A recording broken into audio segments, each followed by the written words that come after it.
Salut tout le monde, aujourd'hui on s'attaque à un vrai monument d'exigence. On va décrypter ensemble le code de pointage de la Fédération internationale de gymnastique pour le cycle 2025-2028. Le but de ce décryptage? Rendre enfin compréhensible ce système de notation ultra complexe. Allez, c'est parti. On plonge directement dans le vif du sujet avec la question que tout le monde se pose, comment un exercice de gym est-il réellement noté? Quand on regarde une compétition, on a souvent l'impression que les notes sont hyper subjectives, un peu au feeling des juges. Mais en réalité, c'est littéralement une formule mathématique d'une précision chirurgicale.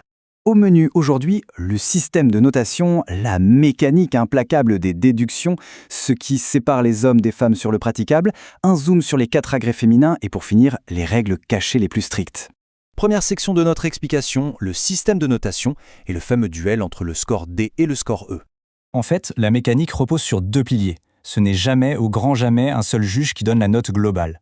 D'un côté, on a le score D, D pour difficulté. C'est simple, il n'a techniquement aucun plafond.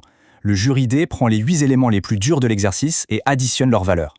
Et de l'autre côté, on a le score E pour l'exécution. Là, c'est l'inverse. On part de la perfection absolue, un beau 10.0, et le jury E passe son temps à grignoter cette note à chaque petite erreur. Donc, le truc à retenir absolument, c'est cette petite équation toute bête. Le score final, c'est tout simplement le score D qui s'accumule, plus le score E qui, lui, s'effrite, moins les éventuelles pénalités à la fin. C'est vraiment l'ADN de tout résultat en gym. Ce qui nous amène à la section 2, les fautes et déductions majeures, ou disons, le prix très cher de l'imperfection. Et croyez-moi, la rigueur des juges n'est pas une légende. Chaque erreur est classée en 4 niveaux super stricts. Une petite faute, genre un genou à peine fléchi, bam, c'est moins 0,10. Une faute moyenne, comme des bras clairement pliés, ça coûte 0,30 points. Une grande faute, disons un atterrissage en mode squat ultra profond, là on perd carrément un demi-point. Et puis il y a la sentence ultime. Moins un point entier qui s'envole pour une chute. C'est énorme. Mais le pire, c'est la pression psychologique qui vient avec. Après une chute, le chrono tourne. On n'a que 30 petites secondes pour retrouver ses esprits et remonter sur la graisse, sinon l'exercice est définitivement terminé. Et à la poutre, ce délai terrifiant passe à 10 secondes. Autant dire que c'est hyper intense. Allez, section 3. Les différences entre la gamme et la GAF, c'est-à-dire la discipline masculine contre la discipline féminine. Bon, on sait qu'il y a 6 agrès pour les hommes et 4 pour les femmes, mais la vraie grosse différence se joue au sol. Chez les hommes, l'exercice au sol est silencieux, c'est de la technique pure et dure. Mais chez les femmes, la musique est obligatoire. Et ça change littéralement la donne, parce que le jury, eux, va évaluer la musicalité, la chorégraphie, l'expression. Si une gymnaste manque de prestance artistique, boum, c'est une vraie faute chiffrée. Ce qui nous fait une transition parfaite vers la section 4, les 4 agrès féminins et l'anatomie d'une routine. On attaque avec le saut de cheval. C'est un mouvement explosif en 3 étapes. L'envol, l'appui et l'atterrissage. Là, les juges vont scruter la hauteur du vol et si le corps est bien droit. Le piège absolu, c'est la sous-rotation. Atterrir alors qu'on n'a pas tout à fait fini de tourner en l'air, c'est la sanction immédiate, jusqu'à moins 0,50 points direct. Ensuite, on passe aux barres asymétriques. Le mot-clé ici, c'est la fluidité. Si on fait un balancement qu'on appelle vide, c'est-à-dire juste pour reprendre de l'élan sans placer de figure, on se fait lourdement pénaliser.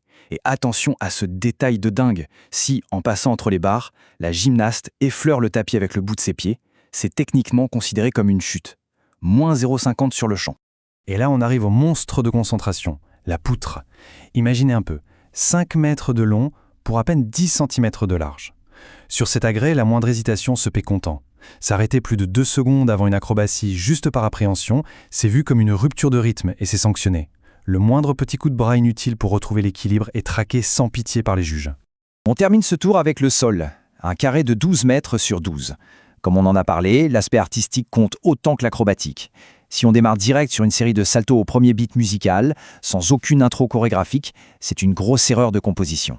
Et ne parlons même pas d'une posture relâchée ou de pointe de pied non tendue. Ça donne une pluie constante de pénalités artistiques. Enfin, section 5, les règles strictes et les jurys. C'est l'heure de parler des fameuses règles cachées. Ces règles-là, elles prouvent qu'on peut littéralement perdre une compétition avant même d'avoir bougé le petit doigt. Oublier de lever le bras pour saluer le juge, moins 0,30 points. Attendre plus de 30 secondes pour démarrer, moins 0,30.